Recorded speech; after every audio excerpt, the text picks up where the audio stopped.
ඉතින් යාළුවනේ සුබ දවසක් කියලා පිළිගන්නවා දිලිප් @ෆර්නෑන්ඩෝ YouTube නාලිකාවට ඔයගොල්ලෝ සියලු දෙනාම. ඉතින් මට ගොඩාක් අය කමෙන්ට්ස් කරලා තියෙනවා මේ කාන්තාවන් වෙනුවෙන් වීඩියෝ එකක් කරන්න නෑනේ කියලා. ඉතින් ඒ හන්දම මම හිතුවා මේ කාන්තාවන් වෙනුවෙන්ම අපේ අක්කලා නංගිලාට මෙහි තියෙන ජොබ් ඔපචුනිටිස් ගැන පොඩ්ඩක් දැනුවත් කරන්න ඕනේ කියලා. ඉතින් මම අද කතා කරන්න බලාපොරොත්තු වෙන්නේ කාන්තාවන් සම්බන්ධයෙන්මයි. ඉතින් ඒගොල්ලන්ට වගේ වෘත්තීමය රැකියාද මෙහි තියෙන්නේ රුමේනියාවේ. ඒගොල්ලන්ට ඒ රැකියා කරගෙන යන්න පුළුවන්ද? මැද පෙරදිග වගේ රටවල් වල වැඩ කරනවා වගේද මේ යුරෝපේ වැඩ කරන විදිය.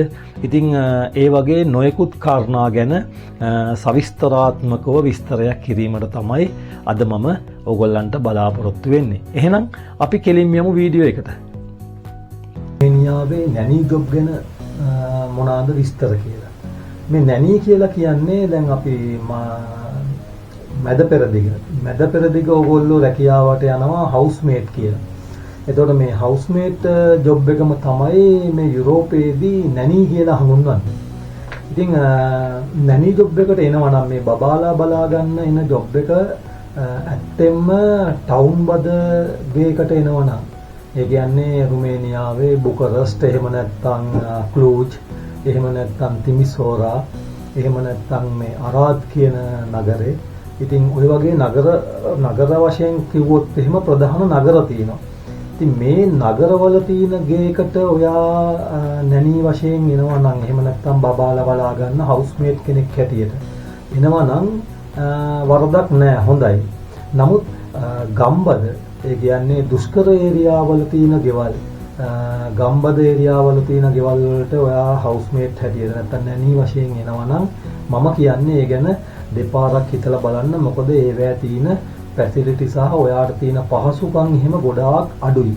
ඒකයි මම කිව්වේ පුළුවන් තරම් බලන්න ටවුන් ආශ්‍රිත ප්‍රධාන වශයෙන්ම බුකරස්ට් වලට වගේ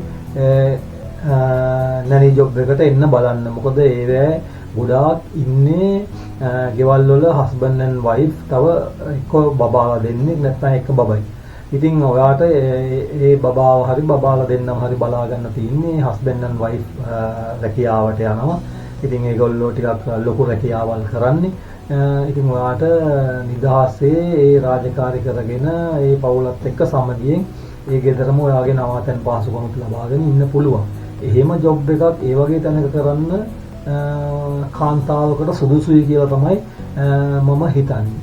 අපි ඊළඟට ගත්තොත් එහෙම ෆාම් ජොබ්. ඔය ගොඩාක් ඒජන්සිස් වල තියෙනවා කාන්තාවන් සහ පිරිමින් සඳහා කියලා ෆාම් ජොබ් කියලා. ෆාම් වේකන්සිස් කියලා තියෙනවා. ඉතින් ඒකේ මේ ෆාම් වේකන්සිස් වල දැන් මේ ෆාම් ජොබ් වල ඕගොල්ලන්ට තියෙනවා මේ පැති දෙකක්. එකක් තියෙනවා සත්ව, එකක් තියෙනවා ආහාර. ඉතින් අර විශේෂයෙන් කාන්තාවන් ඔය සත්ව කියන ෆාම් ජොබ් වලට එන්න එපා. පිරිමි අය පවා සත්ව කාණ්ඩයේ යටතේ ෆාම් ජොබ් වලට එන්න එපා. ඒ කියන්නේ ගවයන් බලා ගැනීම, එහෙම නැත්නම් බැටළුවන් නැත්නම් ඌරන් මේ බලා ගන්න තමයි මෙහි තියෙන්නේ වැඩියෙන්ම. ඉතින් නැත්නම් කුකුල් ෆාම් තියෙනවා. ඉතින් ඒ වගේ ජොබ් වලට එනවා නම් මේ පොඩ්ඩක් තව දෙපාරක් හිතලා බලන්න. මොකද හේතුව ඒවේ ජොබ් එක ටිකක් අමාරුයි. මොකද ගොඩක් ඕවා ෆාම් තියෙන්නේ දුෂ්කර ඒරියාවල. ඒ කියන්නේ ලොකු ඒරියා අක්කර 150ක් නැත්නම් කඳු සහිත දුෂ්කර ප්‍රදේශ තමයි ඒව වශයෙන් තෝරගන්නේ. ඉතින් ඒවැය තියෙනවා සතුන්ගේ ඒ ජරාව එදිනෙදා අදින්න ඕනේ, මුත්‍රා, ඒ කියාම එයාගේ මල පහ. ඉතින් ඒ වගේම ඒගොල්ලන් පිරිසිදු කරන්න ඕනේ. ඊට පස්සේ අවුව කාලේ සීතල කාලේ කියලා නෑ. ඒගොල්ලන් තනබිම් තියෙන ආශ්‍රිත තැන් වලට ඔය කඳු අයින් වල එක්කන් යන්න ඕනේ. ඊට පස්සේ ඒගොල්ලන් ආයෙ එක්කන් ඉන්න ඕනේ. ඉතින් ඔය වගේ කරුණු කාරණා ගොඩක් තියෙනවා. ඉතින් මේ ජොබ් එක ගොඩක් ගැටෙන්නේ එළිය තියෙන ක්ලයිමට් එකත් එක්ක. ඉතින් මේ යුරෝපයේ මේ රුමේනියා රටත් කාලයක් සීතලයි, කාලයක් රස්නේ. ඉතින් ඔය රස්නේ කාලේ එළියේ වැඩක් කරන්න අමාරුයි, සීතල කාලෙත් එළියේ වැඩක් කරන්න අමාරුයි. මොකද මෙහි සාමාන්‍යයෙන් සීතල කාලෙට -15ට -14ට සමහරලාට -18ට යන වෙලාවලුත් තියෙනවා. ඉතින් හිම වැටෙනවා. අයිස් කැට වැටෙනවා. ඉතින් ඒ වගේ තත්ත්වයක් තියෙන්නේ. ඉතින් එළියේ වැඩ කරන්න අමාරුයි. ඉතින් කාන්තාවන් හෝ පිරිමි විශේෂයෙන් කාන්තාවන් එළියේ වැඩ කරන ජොබ් වලට නම් ඉන්න එපා. මොකද හේතුව ඔයා ඒජන්සියෙන් හොඳට අහලා කරලා බලන්න, දැනුවත් වෙන්න. මට වැඩ කරන්න තියෙන්නේ ඇතුළකද එළියේද කියන එක පොඩ්ඩක් දැනුවත් වෙන්නම ඕනේ. එළවලු පළතුරු සඳහා ඉතින් ප්‍රශ්නයක් නැහැ. ඉතින් ඒවත් තියෙන්නේ එළවලු ගොවි පොළවල් තමයි තියෙන්නේ. පළතුරුත් ගොවි පොළවල් තියෙන්නේ. ඒවත් ඉතින් අක්කර 50 100 අක්කර 200 ඉඩම් වල තමයි ඉතින් ඕවා වවල් තියෙන්නේ. ඉතින් මේවා තියෙනවා මිදි, එහෙම ගියාම ඇපල් වතු, මිදි වතු, දොඩම් වතු, ඊට පස්සේ අපි නොදන්න මේ රුමේනියාටම ආවේනික වෙච්ච පළතුරු වර්ග, ඒ කියන්නේ චෙරි, එහෙම ගියාම ස්ට්‍රෝබෙරි, ඉතින් ඒ වගේ වතු තියෙනවා. ඉතින් මේවැදී අර පළතුරු නෙලන කාලෙටම නෙමේ සේවකයෝ අවශ්‍ය වෙන්නේ. පළතුරු නෙලන්න නැතුව ගහ නඩත්තු කරන කාලෙටත් සේවකයෝ ඕනේ. ඉතින් අපි ඒ රැකියාවකට ආවොත් අපි අපේ රැකියාව කරන පීරියඩ් එකේම අවුරුදු හෝ අවුරුදු දෙක තුලම අපිට ඒ රැකියාවෙම තමයි නියලා ඉන්න වෙන්නේ. ඉතින් ඒ වෙලාවේදී වතු ඇතුලේ වැඩ කරන්න තියෙනවා. ඉතින් අර පැල ටික හරියාකාරව සාදා ගන්න, ඒවැ අතුරු කිලි කපලා කප්පාදු කරන්න ඕනේ. ඒ කියන්නේ පළතුරු කාලෙට කලින්, කියන්නේ පැල වල පළදාව එන්න කලින්. ඊට පස්සේ ඒවැ වල් පැල ගලවන්න ඕනේ. ඊට පස්සේ ඒවට බෙහෙත් දාන්න ඕනේ, පොහොර යොදන්න ඕනේ. ඉතින් ඒ වගේ වැඩ රාජකාරී තියෙනවා ඊළඟ කන්නේ. ඒකට පළදාව නෙලන කන්නේ තියෙන්නේ ඔයගොල්ලන්ට පළදාව නෙලන්න. ඉතින් ඊට පස්සේ පළදාව නෙලන්න පටන් ගත්තම මේ පළදාව කඩාගෙන ඇවිල්ලා ඒවා පෙට්ටි වලට හසුරලා ඒවා ගබඩාවට වෙනකන් ෆැක්ටරි වලින් යවලා ස්ටෝර් කරන තැනට. ඉතින් නමුත් ඔයා වැඩ කරන්නේ වත්තේ. ඒකට ඔයා ඉන්නේ එළියේ. ඉතින් එළිය වැඩ කරනකොට ඉතින් අවුව කාලෙටත් අමාරුයි, සීතල කාලෙටත් අමාරුයි. ඉතින් කාන්තාවන් ඒ වැඩටත් එනකොට දෙපාරක් හිතලා බලන්න. නමුත් වැඩ අමාරු නැහැ කියන්නේ මෙහෙමයි, මහන්සි වෙන්න වෙනවා ගොඩාක්. ඔයාට ටිකක් තෙහෙට්ටුව දැනෙනවා, වැඩි වෙනවා. ඉතින් ඕගොල්ලෝන්ට මම දෙන උපදේශ තමයි පුළුවන් තරම් ඉන්න මෙහි තියෙනවා සුපර් මාකට්. ඒතර සුපර් මාකට් වල තියෙනවා ස්ටෝක් ක්ලීනින් වර්ක් තියෙනවා, ස්ටෝර් කරන වැඩ තියෙනවා. ඊට පස්සේ සුපර් මාකට් එක ඇතුලේ බඩු මුට්ටු රාක්ක වලට අසුරවන්න තියෙනවා. ඉතින් ඒ වගේ ජොබ්ස් ගොඩාක් තියෙනවා කාන්තාවෙන් මේ රුමේනියාවේ. ඕගොල්ලෝ බලන්න වෙබ්සයිට් වලට ගිහිල්ලා එහෙම නැත්නම් ඒජන්සි වලින් බලන්න ඒ වගේ ජොබ් තියෙනවා කියලා සුපර් මාකට් වල ඒ වගේ ජොබ් වලට ඇප්ලයි කරන්න. ඒකට ඕගොල්ලන්ට 8 to 5 ඩියුටි එකක් තියෙන්නේ. එහෙම නැත්නම් ෂිෆ්ට් එක තමයි වැඩ කරන්න තියෙන්නේ. ඕගොල්ලන්ට මීල් allowance එකක් හම්බ වෙනවා, පඩියක් හම්බ වෙනවා. පඩිය නම් සාමාන්‍යයෙන් $550ක් $600ක් වගේ තමයි වැටුප හම්බ වෙන්නේ. එකමඩේෂන් එකම හම්බ වෙනවා. ඉතින් එකමඩේෂන් ගැන කතා කරත් ඉතින් සුපර් මාකට් වල නම් එකමඩේෂන් මම එච්චරම හොඳයි කියලා කියන්නේ නැහැ. කාමරයක සාමාන්‍යයෙන් 4 දෙනෙක් වගේ ඉන්න සුපර් මාකට් සේවකයන්ට ඒ වගේ එකමඩේෂන් තමයි තියෙන්නේ. ඉතින් මම ගොඩක්ම රෙකමන්ඩ් කරන්නේ ඕගොල්ලෝ එනවනම් කම්පැනි එකට, ඒ කියන්නේ ෆැක්ටරි එකට, එහෙම නැත්නම් වෙයාහවුස් එකකට එනවනම් ඔන්න ඒවැ ඕගොල්ලන්ට තියෙන ආරක්ෂාව, ඒකම ගියාම ඕගොල්ලන්ට තියෙන බෙනිෆිට්ස් ඒවා වැඩි. මොකද කම්පැනියක් කියන්නේ ඒගොල්ලෝ මහා පරිමාණ කම්පැනියක්. ඒගොල්ලෝ මෙහි රජයේ ලේබර් ඩිපාර්ට්මන්ට් එකත් එක්ක කන්බයින් වෙලා තමයි සේවකයන්ව ඒගොල්ලන්ගේ පුරප්පාඩු සඳහා ගෙන්වා ගැනීමට අනුමැතිය ලබා ගන්න. එතකොට ලේබර් ඩිපාර්ට්මන්ට් එක පැත්තෙන් ඒගොල්ලෝ දෙනවා මෙන්න මේ කරුණු කාරණා ඕගොල්ලෝ සම්පූර්ණ කරන්න ඕනේ කියලා කම්පැනියට. එතකොට ඒ මොනවාද කරුණු කාරණා මේ සේවකයන්ට, ඒ කියන්නේ ඔයා ගෙන්නන සේවකයාට මෙන්න මේ විදිහට ෆැසිලිටි දෙන්න ඕනේ. දුන්නොත් තමයි ඔයාට ඒ පර්මිෂන් එක අපි ලබා දෙන්නේ කියන ඇග්‍රීමන්ට් එකක් තියෙනවා. ඔන්න ඔය ඇග්‍රීමන්ට් එක හන්දා. ඒතකොට මේ ඕනම කම්පැනියක් පිට රටකින් සේවකයෙක් මේ රටට ගෙන්නනකොට මේ රුමේනියාවේ ඒතකොට අර ඇග්‍රීමන්ට් එකට ඒගොල්ලෝ ඇග්‍රී වෙන්න ඕනේ. ඉතින් ඒකයි මම කියන්නේ ගොඩක්ම ඕගොල්ලෝ කාන්තාවක් හැටියට රුමේනියා රටට රැකියාවකට එනවනම් ඒ කියන්නේ ඔයා වෙයාහවුස් වර්කර් කෙනෙක් විදියට එන්න පුළුවන්. ඔයාට සාමාන්‍යයෙන් පළපුරුද්දක් මේකේ අවශ්‍ය වෙන්නේ නැහැ.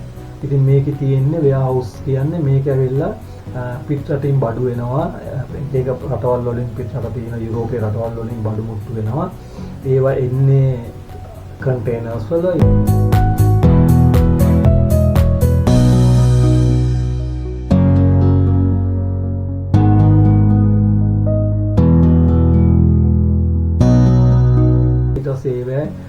බොක්සස් වල දාලා ඉන්නේ. ඊට පස්සේ කන්ටේනර් එකෙන් ආවට පස්සේ අපි ඒක බෙල්ට් එකක් දාලා බෙල්ට් එක දිගේ තල්ලු වෙලා ඕගොල්ලෝ ඉන්න තැනට එනවා. ඊට එතනින් ඕගොල්ලෝ ඒක අරගෙන ඒ අවශ්‍ය තැනින් අඩුක් කරන්න තියෙන්නේ. ඉතින් ඒ වගේ වෙයාහවුස් වල ජොබ් තියෙනවා කරන්න අමාරුවකුත් නැහැ. පැය 8යි වැඩ කරන්න තියෙන්නේ. වැටුපත් ඔයාට මේ සල්ලි වලින් ලෙව් 4500ක් හම්බ වෙනවා. ඊට අමතරව ඔයාට සතියට දවස් දෙකක නිවාඩුවක් හම්බ වෙනවා. ඔයාට වැඩ කරන්න තියෙන්නේ පැය 40යි සතියට. දවසට 8 ගානේ සතියට පැය 40යි වැඩ කරන්න තියෙන්නේ. ඉතින් කම්පැනි එකට එනවා නම් ඒකයි මම හොඳයි කියන්නේ. ඊට අමතරව ඔයාට කෑමට කියලා වෙනම මීල් ඇලවන්ස් එකක් දෙනවා. දිනකට ලෙව් 35 නැත්නම් ලෙව් 40 ගානේ වැටෙන්න මාසෙකට ඔයාට හම්බ වෙනවා ලෙව් 850ක් හෝ 750ක් වගේ මුදලක් කෑම වේදම සඳහා පඩියට අමතරව. ඊට අමතරව ඔයාට හොඳ එකමඩේෂන් එකක් හම්බ වෙනවා. ඒ කියන්නේ කාමරයක දෙන්නෙක් වගේ ඉන්න මට්ටමේ එකමඩේෂන් එකක් හම්බ වෙනවා. ඊට පස්සේ ඔයාට වැඩට යාමට සහ ඒමට ඔයාට ට්‍රාන්ස්පෝර්ට් හම්බ වෙනවා. මේ ඔක්කොම ඔයාට ෆ්‍රී ඔෆ් චාර්ජ් හම්බ වෙනවා. ඉතින් ඒකමයි මම කියන්නේ පුළුවන් තරම් ෆැක්ටරිස් වලට කම්පැනිස් වලට පුළුවන් නම් ඕගොල්ලෝ තියෙන වේකන්සිස් හොයාගන්න ඒජන්සි මාර්ගයෙන් හෝ වෙබ්සයිට් එකකින්. ඉතින් මෙහි තියෙනවා ඉලෙක්ට්‍රොනික පාර්ට්ස් ඇසෙම්බල් කරන කොපි මැෂින් හදන කම්පැනි. ඉතින් ඒගොල්ලෝ කරන්නේ ඒ ඉලෙක්ට්‍රොනික බෝඩ් එකට ඒ අවශ්‍ය පාර්ට් එක හයි කරන එක විතරයි. ඒතකොට ගොඩාක් ඒ ආයතන වල වැඩ කරන්නේ කාන්තාවන්. ඉතින් මේ රුමේනියන් ජාතික කාන්තාවනුයි ලංකාවේ කාන්තාවනුයි එහෙන් ගියාම මේ අපේ රුමේනියාවට යාබද තියෙන රටවල් වල කාන්තාවන් තමයි ගොඩාක් මෙහි රැකියාව කරන්නේ. ඉතින් ඕගොල්ලන්ටත් පුළුවන් ඒ වගේ කම්පැනි වලට ඉල්ලුම් කරලා එන්න.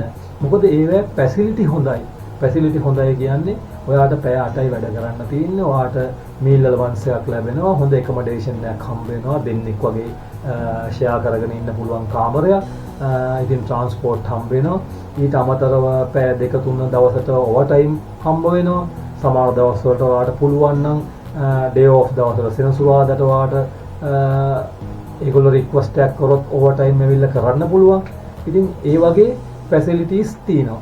ඉතින් පුළුවන් නම් ඒකයි මම හැමතිස්සෙම කියන්නේ කම්පැනිස් වලටම එන්න බලන්න. මෙහි තියෙනවා ග්ලව්ස් හදන කම්පැනි. එහෙන් ගියාම බෙහෙත් වර්ග හදන කම්පැනිස් තියෙනවා. ඒ වගේම ප්ලාස්ටික් වර්ග වලින් හදන බඩු මුට්ටු හදන කම්පැනිස් තියෙනවා. ඊට අමතරව ලී වලින් හදන බඩු මුට්ටු හදන කම්පැනිස් තියෙනවා. ඊට අමතරව මෙට්ට ඒ කියන්නේ ඇඳන් වලට දාන ඔය ට්‍රිපල් ලේයර් ඩබල් ලේයර් කියලා තියෙන මෙට්ට තියෙන්නේ. ඒවැ අර හොඳම මට්ටමේ ඒ කියන්නේ සුව පහසුව වැඩියෙන් හදන මේ මෙට්ට හදන කම්පැනි තියෙනවා. ඒ වගේම මෙහි තියෙනවා සාමාන්‍යයෙන් අය කෑම දාන ප්ලාස්ටික් ඒ කියන්නේ ඩිස් හදන කම්පැනිස් තියෙනවා. කොෆි එහෙම බොන කප් හදන කම්පැනි තියෙනවා. ඊට පස්සේ බෝතල් හදන කම්පැනිස්. ඉතින් අපි කතා කරොත් එහෙම දැන් අපි කතා කරොත් එහෙම රෙස්ටොරන්ට් ඇන්ඩ් හොටෙල්ස්. ඒ කියන්නේ අපි මුලින්ම කතා කරමු රෙස්ටොරන්ට් ගැන. කාන්තාවන්ට මොනවද රෙස්ටොරන්ට් වල තියෙන්නේ වැඩ කරන්න කියලා. ඉතින් රෙස්ටොරන්ට් එකේ ඕගලන්ට තියෙනවා කිචන් හෙල්පර්. කිචන් හෙල්පර් කියන තනතුර තියෙනවා. ඊට අමතරව ඕගලන්ට තියෙනවා ක්ලීනින් ජොබ් එක තියෙනවා. එතකොට මොකද වේටර් වගේ ජොබ් එකක් කරන්න අමාරු. ඔයා අර කිචන් එකට ජොබ් එකට ආවට පස්සේ භාෂාව ඉගෙන ගත්තට පස්සේ පුළුවන් ඔයාට වේටර් වගේ ජොබ් එකකට යන්න. මොකද නැත්තම් මේ භාෂාව නැතුව මොකද මෙහි ඉංග්‍රීසි කතා කරන අය ගොඩක් අඩුයි. මේ රුමේනියන් ලැන්ග්වේජ් එකෙන්ම තමයි ඒගොල්ලෝ කෑම බීම අනම්මනම් ඉල්ලන්නේ. ඉතින් ඒක හන්ද භාෂාව අපිට හොඳට දැනගන්න බැරුව ඒ වෘත්තිය කරන්න අපිට අමාරුයි. ඉතින් මේ කිචන් හෙල්පර් වගේ ආවොත් ඔයාට රෙස්ටොරන්ට් එකක කුස්සියේ වැඩ කරන්න තියෙනවා. ඉතින් එළවලු ටික කපන වැඩ ඊට අමතරව ඒ අවශ්‍ය භාජන සුද්ධ පවිත්‍ර කරන එක ඊට අමතරව ඔයාගේ කිචන් එකයි රෙස්ටොරන්ට් එකේ ටේබල් ඒ ක්ලීනින් කරන වැඩ ඒවා තමයි කිචන් හෙල්පර් හරි ක්ලීනර් කියලා හරි ආවොත් ඔයාට කරන්න තියෙන වැඩ. හැබැයි මේක අර කම්පැනි එක මම ඉස්සෙල්ලා කිව්වා වගේ ඩියුටියක් නෙමෙයි තියෙන්නේ. මේකේ සාමාන්‍යයෙන් උදේ 7ට පටන් ගත්තම සාමාන්‍යයෙන් රෑ 11 විතර වෙනවා ඩියුටිය ඕෆ් වෙන්න. ඉතින් මේකේ පැය ගාණක් ඔයාට රැකියාව කරන්න සිදු වෙනවා. මොකද රෙස්ටොරන්ට් එකක් කියන්නේ උදේ ඉඳන් හවස වෙනකම්ම සෙනග එන වෙලාවක් නිසා. ඉතින් මේක රෙස්ටොරන්ට් කියලා කිව්වට මේවා අර ලොකු හොටෙල් වගේ යන රෙස්ටොරන්ට් නෙමෙයිනේ. මේවා සාමාන්‍ය රෙස්ටොරන්ට්. ඒ කියන්නේ ප්‍රධාන පාරක් අහිනේ තියෙන රෙස්ටොරන්ට්. ඉතින් ඒවැය අර විදියට තමයි ඩියුටි අවර්ස් යන්නේ. ඉතින් ඒවැය ඔයාට වැඩ කරන්න තියෙන කාලය වැඩි. පැය 13ක් නැත්නම් පැය 15ක් විතර දිනකට වැඩ කරන්න වෙනවා. ඉතින් සමහර තැන්වල ඕවර්ටයිම් දෙනවා. සමහර තැන්වල ඒක දෙන්නේ නැහැ. ඒක පඩියටම ෆික්ස් වෙලා තමයි තියෙන්නේ. අර ටික කාලයක් ගියාම අර ඒගොල්ලන්ට අර කස්ටමර්ස්ලා වේටර්ස්ලාට දෙන ටිප් එක තියෙනවානේ. ඔන්න ඔය ටිප් එක නම් ඊට පස්සේ කට්ටියත් එක්ක ෂෙයා කරගන්න වෙලාවල් තියෙනවා. ඒ වෙලාවෙදිම ඔයාටත් ඒකෙන් කොටසක් හම්බ වෙන වෙලාවල් තියෙන්න පුළුවන්. සමහර තැන්වල නම් අපිට කියනවා මගේ යාළුවෝ මේ අපිට දෙන්නේ මචං ඒගොල්ලෝ ඒවා බෙදා ගන්නවා කියලා. මේ තවත් සමහර අය ඉන්නවා ඒගොල්ලෝ කියනවා ඉතින් ඒගොල්ලන්ට වගේම අපිටත් ඒගොල්ලෝ දෙනවත් කියලා. ඉතින් ඒ වගේ තියෙනවා රෙස්ටොරන්ට් වල ජොබ් එක. ඉතින් ජොබ් එක ටිකක් අමාරුයි. ඒ කියන්නේ වැඩ කරන්න තියෙන කාලය වැඩි. ඉතින් ඒකෙත් ඔයගොල්ලන්ට මීල් ඇලවන්ස් එකක් කියලා ලැබෙන්නේ නැහැ. එකමඩේෂන් නම් හම්බ වෙනවා. නමුත් මීල් ඇලවන්ස් එකක් නම් හම්බ වෙන්නේ නැහැ. සමහර වෙලාවට ඔයාට උදේට දවල්ට රැයට 3ටම ඔයාට ඒ රෙස්ටොරන්ට් එකෙන්ම තමයි කෑම කන්න වෙන්නේ. ඉතින් කෑම කනවා කියන්නේ ඔයාට අවශ්‍ය කෑම නෙමෙයි හම්බ වෙන්නේ. ඒගොල්ලෝ හදන කරන කෑම තමයි කන්න වෙන්නේ. ඉතින් ඒක එච්චර ඔයා ප්‍රිය ආහාර නෙමෙයි ඒගොල්ලෝ කන්නේ. ඔය රෙස්ටොරන්ට් කතාව. ඊට පස්සේ තියෙනවා මේ 5 star hotels. ඉතින් මේ 5 star, 3 star, 4 star, 6 star වගේ තියෙනවා 7 star වෙනකම්ම තියෙනවා. ඉතින් මේ හොටෙල් වල නම් මේ ජොබ් එක අර වගේ නෙමෙයි හාත්පසින්ම වෙනස්. ඔයාගේ ඩියුටි එක පැය 8 නම් ඔයාට පැය 8යි ඩියුටි කරන්න තියෙන්නේ. ඔයා කැටගරි වෙන ඩිපාර්ට්මන්ට් එක තියෙනවානේ. ඩිපාර්ට්මන්ට් එකට අනුව තමයි ඔයාගේ ඩිපාර්ට්මන්ට් එක ගැන කරන වෘත්තීය ඩිපාර්ට්මන්ට් වයිස් වෙන් වෙන්නේ. ඔයා ක්ලීනින් ආවොත් ඔයා හවුස් කීපින් ඩිපාර්ට්මන්ට් එකට වැටෙන්නේ. ඔයා රූම් ගර්ල්ස් කියලා ආවොත් හවුස් කීපින් ඩිපාර්ට්මන්ට් එකට වැටෙන්නේ. ඔයා රිසෙප්ෂනිස්ට් කියලා ආවොත් ෆ්‍රන්ට් ඔෆිස් ඩිපාර්ට්මන්ට් එකට වැටෙන්නේ. ඔයා කිචන් ආවොත් ඒ කියන්නේ කිචන් හෙල්පර් කියලා ආවොත් ඔයා කිචන් ඩිපාර්ට්මන්ට් එකට වැටෙන්නේ. ඔන්න ඔය වගේ තමයි ඒකේ ඩිපාර්ට්මන්ට් වයිස් තමයි ඔයාගේ ජොබ් කැටගරි එක වැටෙන්නේ. නමුත් ඒකේ අර රෙස්ටොරන්ට් වගේ නෙමෙයි. ඔයාට ෂිෆ්ට් එකට තියෙන පැය 8 කවා කරලා යන්නයි තියෙන්නේ. ඒතකොට ඒකේ ඔයාගේ ෂිෆ්ට් එකට තියෙන වැඩ ටික කරාට පස්සේ ඔයාට හෝටලේ ඇතුළෙම තියෙනවා ට්‍රාන්ස්පෝර්ට් එක. ඔයා කෙලින්ම යනවා ඩියුටි එක ඕෆ් වෙලා ට්‍රාන්ස්පෝර්ට් එකෙන් ගිහිල්ලා ඉඳ ගන්නවා. ඊට පස්සේ ඔයාව එකමඩේෂන් වෙනකම් ගෙනත් දානවා. ඒ කියන්නේ ඔයාගේ ෂිෆ්ට් එකේ ඉන්න ඔක්කොම ටිකව ඒ වෙලාවට එකමඩේෂන් එකට ගෙනත් දානවා. ඉතින් හොටෙල් එකෙන්ම ඔයාට ලන්ච් තියෙනවා නම් ඔයා ලන්ච් එක වෙලාවෙ නම් ඔයාගේ ඩියුටි එක තියෙනවා. ඔයාලා ලන්ච් හම්බ වෙනවා. ඔයා නයිට් ඩියුටි එකක් නම් කරන්නේ ඔයාලා ඩිනර් එක හම්බ වෙනවා. ඉතින් ඊට අමතරව ඔයා අමතර දෙයක් හදාගෙන ඔයා කාමරේ ඉඳලා කන්න බොන්න පුළුවන්. ඔයාටත් එතන මීල් ඇලවන්ස් එකක් හම්බ වෙනවා. නමුත් ලොකු ගාණක් හම්බ වෙන්නේ නැහැ මාසෙට. සාමාන්‍යයෙන් ලෙව් 350ක් 400ක් වගේ මීල් ඇලවන්ස් එකක් තමයි හම්බ වෙන්නේ. නමුත් එතන ඔයාට එකමඩේෂන් පහසුකම් නම් සුපිරියටම තියෙනවා. ඒ කියන්නේ හොඳ ක්වොලිටි කාමර තියෙනවා දෙන්නයි ඉන්නේ. ඉතින් මම ඉස්සෙල්ලා කිව්වා වගේ ඔයගොල්ලෝ නැනී ජොබ් එකට රුමේනියාවට එනවා නම් ඔයගොල්ලෝ පොඩ්ඩක් ඒජන්සියත් එක්ක හොඳට කතා කරලා බලලා ඒ ටවුන් ඒරියා එකකට ඒ කියන්නේ විශේෂයෙන් බුකරස්ට් වගේ නගරයකට ක්ලූජ් වගේ එහෙම නැත්නම් තිබිසෝරා වගේ නගරයක ගේක රැකියාව සඳහා එන්න බලන්න.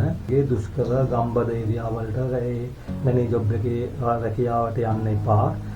විශේෂයෙන් කාන්තාවන්ට තියෙන ආරක්ෂාව සම්බන්ධයෙන් ලොකු ගැටලුවක් තියෙනවා. මොකද එහෙම ගිය අය කියන දුක් ගැනවිලිත් එක්ක බැලුවම ඉතින් ඒකමයි මම එහෙම එපා කියලා කියන්නේ. ඊට අමතරව ඔයගොල්ලෝ මම කිව්වා කියන්නේ සත්ත්ව පාලන කියන්නේ ෆාම් කියලා ගත්තම සත්ත්ව පාලන කියන පැත්තට ඒ වගේ රැකියාවලටත් එන්න එපා.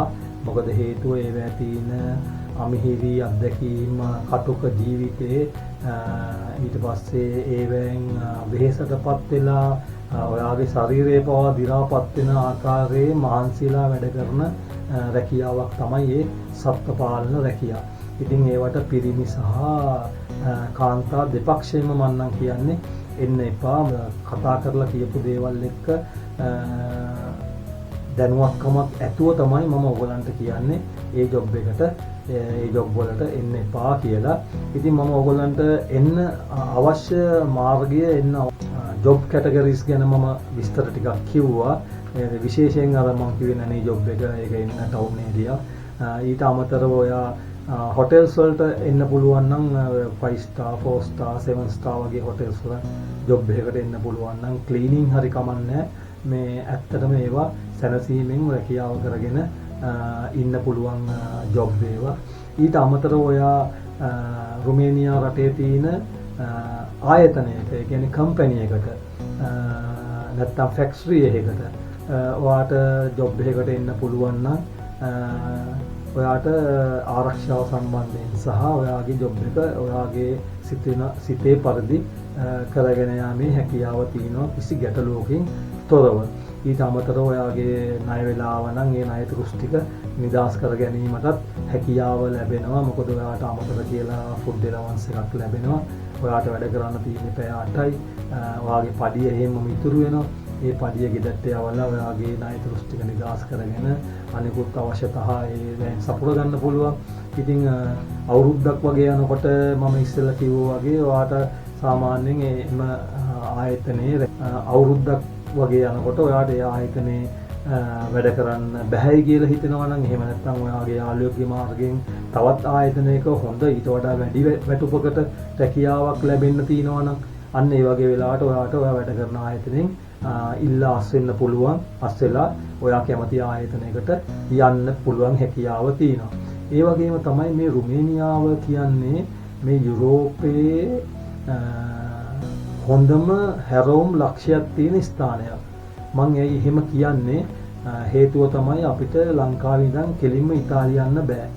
හේතුව අපිට ඉතාලි ස්පොන්සර් කරන්න කවුරුවත් නැහැ. අනික ලක්ෂ 55ක් ලක්ෂ 60ක් විතර ඉල්ලනවා දැන්. ඉතින් ඒ වගේ ප්‍රධානම යුරෝපයේ තියෙන රටවල් වලට අපිට ලංකාවේ ඉඳන් යන්න බැරි මට්ටමක් වාතාවරණයක් තමයි තියෙන්නේ. මොකද එකක් තමයි අධික මුදලක් ඕනේ. අනික තමයි এডুকেෂන්ස් තියෙන්න ඕනේ වීසා ඇප්ලයි කරගන්න.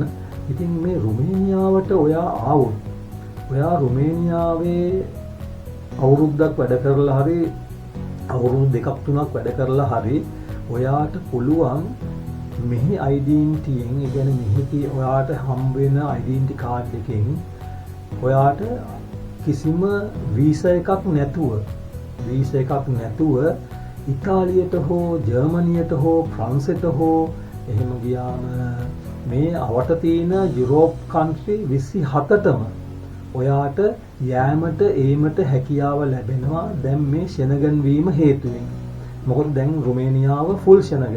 ඒ කියන්නේ යුරෝපා යූනියන් එකට අයත් රටක්. ඉතින් ඒකට යුරෝපා යූනියන් එකට අයත් රටක් කියන්නේ ඔයා රුමේනියාවේ වැඩ කරන සේවකයෙක් නම් ඔයාට අර යුරෝපා රටවල් 27ටම යෑමේ හැකියාව තියෙනවා වීසා එකක් නැතුව. ඒ කියන්නේ ඔයාට ඕන වෙලාවක මෙහි ඉඳන් තියනවා නම් බස් එකක් ඉතාලියට මේ ඕන රටකට බස් එකේ යන්න පුළුවන්. ඒ වගේම ෆ්ලයිට් එකේ. එතකොට ඔයාට ෆ්ලයිට් ටිකට් එකක් විතරක් බුක් කරලා ඔයාට කැමති රටකට යන්න පුළුවන්. හැබැයි ඔයාට ඔයාගේ ඩෙන්ටිටියෙන් දින 90ක් සඳහා තමයි ඒ ඕනම රටකට යන්න පුළුවන්. ඔයාට පුළුවන් එහෙ ඉන්න දින 90ක්. ඒ කියන්නේ දින 90ක් නික්ම වෙන්න කලින් නැවතත් ඔයා රුමේනියාවට එන්න ඕනේ. ඉතින් ඒක තීරණය කරන්නේ ඔයානේ. එනවද නැද්ද කියන එක. ඉතින් ඒක අපි පසුව බලමු. නේද? ඉතින් අන්න ඔය වගේ තමයි මේකේ තියෙන බෙනිෆිට් එක. ඊට අමතරව ඔයා මෙහි ඔයාට පුරවැසිභාවය අවුරුදු 6ක් යනකොට අනිවාර්යෙන් ගන්න පුළුවන්. ඉතින් ඒකට තියෙන්නේ ඔයාට B2 level එකේ මේ මෙහි ලැන්ග්වේජ් එක තමයි ඔයාගේ පරීක්ෂණයක් විදියට බලන්නේ. ඉතින් ඒ ෆැසිලිටි එකක් තියෙනවා. ඊට අමතරව ඔයා අවුරුද්දක් යනකොට ඔයාගේ ෆැමිලි එක ඔයා මැරි කරලා නම් ඔයාගේ හස්බන්ඩ් ඒ වගේම බබාලව ඔයා මැරි කරලා නැත්නම් ඔයාගේ අම්මව තාත්තව මෙහෙට ගෙන්න ගැනීමේ හැකියාව තියෙනවා. ඒක වෙන රටවල් වල අවුරුද්දෙන් කරන්න බෑ. නමුත් මෙහි ඒ දේ කරන්න පුළුවන්. ඉතින් ඒකමයි මම කියන්නේ ඔයගොල්ලෝ රුමේනියාවට එන්න කාන්තාවන් සඳහා ඕනම තරම් රැකියා මෙහි පුරප්පාඩු තියෙනවා. ඉතින් මම දාන වෙබ්සයිට් වලුත් ඔයගොල්ලෝ සර්ච් කරලා බලන්න. ඊට අමතරව ඒජන්සි වලටත් ගිහිල්ලා හොයලා බලලා හොඳ මේ රැකියා අවස්ථාවන් හොයාගෙන හොඳ ස්ථාන හොයාගෙන මෙහි රටට ඉතා ඉක්මනින් එන්න බලන්න. මම ඇයි එහෙම කියන්නේ? දැන් මෙහි සංක්‍රමණ නීති ටික වැඩි වේගෙන යන්නේ. නීති තද කරගෙන යන්නේ. ඒකයි ඉදිරියේදී ඔය ප්‍රංශය, ඉතාලිය, ජර්මනිය වගේ මෙහෙත් නීති තද වෙයි. මොකද දැන් මේක ෂෙනගන් වෙලානේ තියෙන්නේ.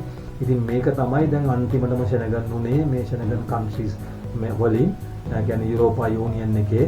ඉතින් තාම නම් මෙහි නීති එච්චරම තද නෑ. තාමත් අපිට රුමේනියාවට ලංකාවේ ඉඳන් සාමාන්‍යයෙන් ලක්ෂ 14ක් 15ක් වගේ වීදම් කරලා රැකියාවක් සඳහා එන්න පුළුවන් නන් ස්කිල් පවා. ඒ කියන්නේ පළපුරුද්දක් නැති අයට පවා. නමුත් අර මම කියපු අනිත් යුරෝපා රටවල් වල පළපුරුද්දක් නැති කෙනෙක්ට යන්න සෑහෙන්න අමාරුයි. ඒකමයි මම ඕගොල්ලන්ට කියන්නේ හැමතිස්සෙම රුමේනියාවේ අර තියෙන නීති රීති තද වෙන්න කලින් තව අවුරුදු 2ක් 3ක් නැත්නම් අවුරුදු 3ක් 4ක් යනකොට මේවා ගොඩාක් වෙනස් වෙනවා. ඉතින් ඒකමයි මම කියන්නේ කාන්තාවන් ඔබ සඳහාම ඕගොල්ලෝ මැද පෙරදිග යනවට වඩා ඕගොල්ලන්ගේ ලයිෆ් එකේ ඒ කියන්නේ ඕගොල්ලන්ගේ ඩ්‍රීම්ස් ඕගොල්ලන්ගේ සිහින සැබෑ කරගන්න පුළුවන් මේ රුමේනියාවට ආවම ඊට පස්සේ ඔයාට පුළුවන් වෙනත් යුරෝපා රටකට හරි ගිහිල්ලා ඔයාට සෙටල් වෙන්න. එහෙනම් මම හිතනවා ඕගොල්ලන්ට ගොඩාක් දැනුමක් ලැබෙන්නේ නැති කියලා කාන්තාවන්ගේ රැකියාව සම්බන්ධයෙන්. ඉතින් මේ වීඩියෝ එක හොඳයි කියලා හිතනවා නම් ලයික් කරන්න, බෙල් අයිකන් එක ක්ලික් කරලා තිබ්බොත් ඔයාට මේ වගේ හොඳ වීඩියෝ එකක් එතනින්ම නැරඹීමට හැකියාව ලැබෙනවා. ඒ වගේම මේක ෂෙයා කරන්න අමතක කරන්නත් එපා. මොකද ඔයා වගේම කාන්තාවකට